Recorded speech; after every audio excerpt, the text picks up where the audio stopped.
Coucou à tous, petite vidéo aujourd'hui sur le thème comment trouver sa voie professionnelle, comment trouver son chemin. Ce truc qui va faire qu'on va se lever tous les matins en étant super motivé, en étant vraiment heureux et en prenant du plaisir à ce qu'on fait chaque jour de sa vie.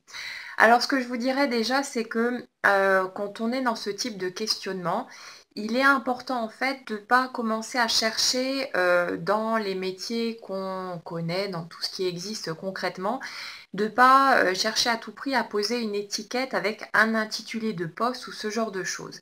Parce que là, c'est des barrières qu'on met soi-même, c'est un piège quelque part, parce que ça nous limite, ça nous freine en fonction de ce qui nous paraît possible ou non par rapport à ce qu'on connaît, par rapport à ce qu'on a pu vivre et observer jusque-là.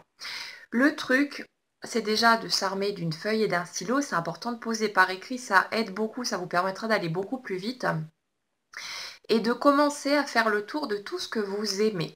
De tout ce qui vous fait plaisir, ça peut être des loisirs, des passions, des activités que vous aimez, des choses pour lesquelles vous êtes doué, des choses auxquelles vous prenez vraiment plaisir et qui vous apportent cette petite étincelle qui vous met du baume au cœur tout simplement. Commencez sans chercher plus loin, à creuser dans cette direction, à voir quelles sont toutes ces choses qui vous font du bien. Ça peut même être l'amour que vous avez pour la nature, pour les animaux, pour n'importe quel domaine, même si ça vous paraît futile, même si votre mental rapplique au début en vous disant ouais mais de toute façon tu trouveras jamais un job dans cette branche ou n'importe quoi, peu importe. Commencez à prendre des notes sur les choses que vous aimez, qui vous font vous éclater vraiment, peu importe ce que c'est, peu importe le domaine d'activité, on s'en fiche royalement, mais commencez simplement à faire le tour de tout ce qui vous fait du bien, ce qui vous met du baume au cœur, ce qui vous fait vraiment plaisir. Le truc, c'est de commencer à ratisser large. Si vous cherchez, comme dit, à cibler directement une activité bien précise avec un intitulé de poste bien carré et tout ce qui s'ensuit, vous allez vous barricader tout seul. Donc, c'est pas forcément la bonne méthode pour que vous puissiez trouver votre voie.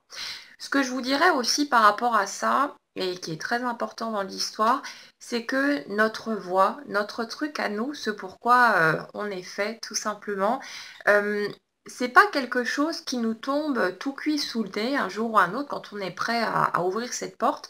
En fait, la grande majorité du temps, c'est pas une vocation qui vient comme ça en un claquement de doigts, c'est quelque chose qui se construit petit à petit.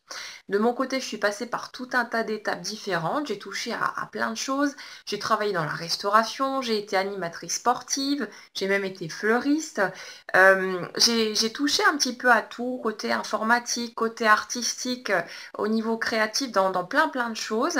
Et petit à petit, la voie s'est construite d'elle-même et tout ce que j'ai pu faire avant m'a en fait servi comme une espèce de ciment qui vient consolider tout ce qui se met en place ensuite. Donc ne croyez pas que parce que vous exercez un métier qui n'est pas forcément super inspirant, qui ne représente pas, vous le savez, votre truc à vous, vous savez que vous n'êtes pas forcément dans la bonne direction encore, c'est pas pour autant que ça ne sert à rien, que vous êtes en train de perdre votre temps et votre énergie et que c'est du gaspillage en fait. Parce que chaque chose que vous apprenez, chaque chose que vous faites va contribuer en fait à vous conduire à la voie qui est faite pour vous. Donc surtout, ne baissez pas les bras, continuez de chercher, continuez à vous poser les bonnes questions. Et justement, en parlant de questions, il y en a une qui est très importante pour pouvoir trouver sa voie. C'est si j'étais milliardaire, donc si je disposais déjà de toutes les ressources possibles et imaginables pour vivre plus que confortablement jusqu'à la fin de mes jours, si j'avais aucune peur et que j'étais sûre de réussir à 100%, qu'est-ce que j'aurais envie de faire de ma vie? Alors, bien sûr, il y a des gens qui vont me dire, bah, je passerai mes journées à rien faire et puis à regarder la télé, à faire du shopping, ce genre de choses. Ok, on se défoulerait pendant un temps et puis on profiterait un petit peu pour rattraper ce qu'on n'a pas fait jusque-là. Mais au-delà de ça, on prendrait aussi son temps pour faire des choses qui nous font vraiment plaisir, qui nous amusent, qui nous enthousiasment. Et c'est dans cette direction-là qu'il faut creuser.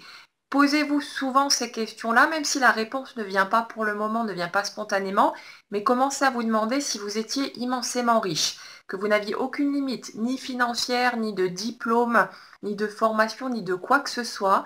Si vous n'aviez aucune peur, surtout, ça c'est un morceau important dans la question, et si vous étiez sûr de réussir à 100%, qu'est-ce que vous feriez de vos journées? Comment est-ce que vous aimeriez occuper vos journées? Parce que ça vous fait du bien, parce que ça vous met du baume au cœur et les petites étincelles dans les yeux. Donc ça, c'est une question importante. Notez tout ce qui vous vient comme ça, même si ça vous paraît futile, même si ça vous semble être des petites bricoles, mais commencez à prendre des notes régulièrement, gardez de quoi noter toujours à disposition et vous allez voir que ça va vous aider aussi à éclaircir tout ça au fur et à mesure. Et je vous dirais aussi, suivez votre inspiration. Suivez vraiment ce que vous ressentez parce que on va vous guider depuis l'intérieur. La vie va faire en sorte de vous mettre tout ce qu'il faut sous le nez pour que vous puissiez trouver votre chemin, que vous puissiez vraiment trouver quelque chose qui va vous faire le plus grand bien et qui va représenter votre mission de vie en quelque sorte. C'est pourquoi vous êtes là, votre truc à vous. Chacun de nous a un rôle à jouer comme si on était tous les pièces d'un puzzle. Et on finit toujours par trouver, même si ça demande un petit peu de temps, même si on a l'impression de patauger dans le brouillard, mais je vous garantis qu'on finit par trouver. Donc commencez simplement à creuser de façon beaucoup plus large parmi les choses qui vous font du bien, qui vous font plaisir, et continuez à vous poser les bonnes questions, à vous demander ce que vous avez vraiment envie de faire, et laissez le chemin s'ouvrir devant vous petit à petit à son rythme, et vous allez voir que vous allez finir par trouver votre truc à vous. Voilà, je vous laisse réfléchir tranquillement là-dessus. Je vous souhaite une très très bonne journée et puis je vous dis à bientôt.